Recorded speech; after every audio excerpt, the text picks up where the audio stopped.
Congressman Paul, you voted against the war. Why are all your fellow Republicans up here wrong? That's a very good question, and you might ask the question, why are 70% of the American people now wanting us out of there, and why did the Republicans do so poorly last year? So I would suggest that we should look at foreign policy. I'm suggesting very strongly that we should have a foreign policy of non-intervention, the traditional American foreign policy and the Republican foreign policy.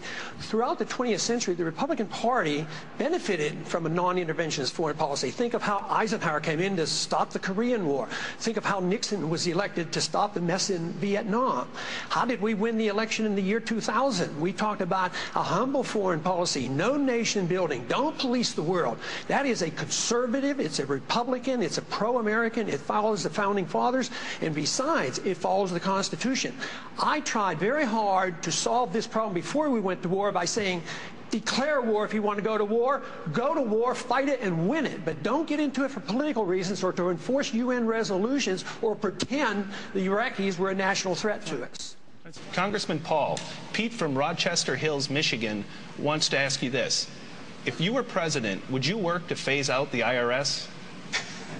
Immediately. That's what they call a softball. And you can only do that if you change our ideas about what the role of government ought to be. If you think the government has to take care of us from cradle to grave, and if you think our government should police the world and spend hundreds of billions of dollars on a foreign policy that we cannot manage, you can't get rid of the IRS. But if you want to lower taxes, and if you want the government to quit printing the money to come up with shortfall and cause all the inflation, you have to change policy. Time. We now go to, let me go to Dr. Paul. How do you reconcile this moral leadership kind of role of conservatism with the very libertarian strain of conservatism, the Barry Goldwater conservatism that you represent? How do you put together what he just said with what you believe in a unified national purpose? Well, you do it by an understanding what the goal of government ought to be. If the goal of government is to be the policeman of the world, you lose liberty. And if the goal is to promote liberty, you can unify all segments. The freedom message brings us together. It doesn't divide us. I believe that when we overdo our military aggressiveness, what it does, it actually weakens our national defense. I mean, we stood up to the Soviets. They had 40,000 nuclear weapons. Now we're fretting day in and day and night about third world countries that have no army, navy, or air force, and we're getting ready to go to war. But the principle, the moral principle, is that of defending liberty and minimizing the scope of government. And I'm sorry, we have to go on. We have to go on. John. Governor Thompson. Congressman Paul, Bob Hussey from Minnesota writes that perhaps the most important skill a good president must have is the ability to make good, sound decisions, often in a crisis situation. Please cite an example when you had to make a decision in crisis. I wonder if he's referring to a political decision like running for office or something like that. I guess in medicine I made a lot of critical decisions. I mean, you're called upon all the time to make critical life-saving decisions. But I can't think of any one particular event where I made a critical decision that affected a lot of other people. But I think all our decisions we make in politics are critical. My major decision, political decision, which was a constitutional decision, was to urge for 5 years that this country not go to war in Iraq. Dr. Paul, that's all. And, Dr. Paul, yes or no on federal funding? Programs like this are not authorized under the Constitution. The trouble with this, issues like this, is in Washington we either prohibit it or subsidize it. Right. And the market should deal with it and the states should deal with it. Okay, that's a no. Dr. Paul. Returns. Well, in my first week, I already got rid of the income tax. So my second week, I would get rid of the inflation tax. It's a tax that nobody talks about.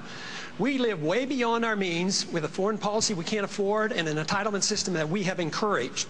We print money for it, the value of the money goes down, and poor people pay higher prices. That is a tax. It's a transfer of wealth from the poor and the middle class to Wall Street. Wall Street's doing quite well, but the inflation tax is eating away at the middle class of this country. We need to get rid of the inflation tax with sound money. Congressman Paul, Carrie from Connecticut asks, do you trust the mainstream media?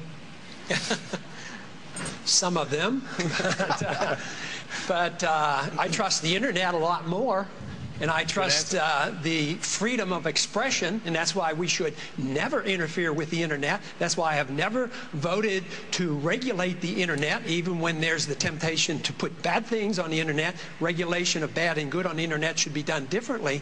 But no, there's every reason to believe that we have enough freedom in this country to have freedom of expression, and that's what is important. And whether or not we trust the mainstream or not, I think you pick and choose. There are some friends and some aren't so friendly. Thank you, Doctor. Dr. Paul. I am absolutely opposed to a national ID card. This is a total contradiction of what a free society is all about. The purpose of government is to protect the secrecy and the privacy of all individuals, not the secrecy of government. We don't need a national ID card. Dr. Paul, do you want to pardon him? No, he doesn't need a pardon, but he doesn't need it because he was instrumental in the misinformation that led to Congress and the people to support a war that we didn't need to be in.